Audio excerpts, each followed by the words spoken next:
आज सबु जिलापाल ऑफिस घेराव करिब कांग्रेस हजार हजार संख्यार कांग्रेस कर्मी और नेता ए घेराव रे सामिल हेबे। महिला विरोध में अत्याचार बढ़ी चलिथिबा नै अभियोग करिछि कांग्रेस।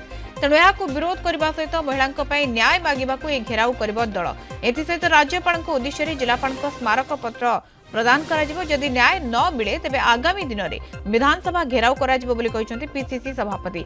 अपराधी विरोध में कड़ा आभिमुख्य ग्रहण कले अपराधी डरिबे एवं किंतु सरकार कड़ा आभिमुख्य ग्रहण करिबारे विफल बोली कहछन्ती भक्त दास।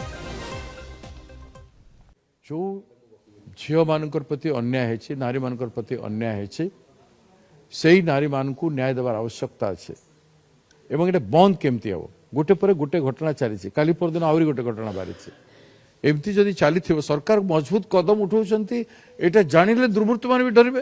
प्रत्येक जिले में मजबूत प्रिपरेशन चली हजार हजार लोक प्रत्येक जिले में घेराव कार्यक्रम करेंगे एवं न्याय मागिबे।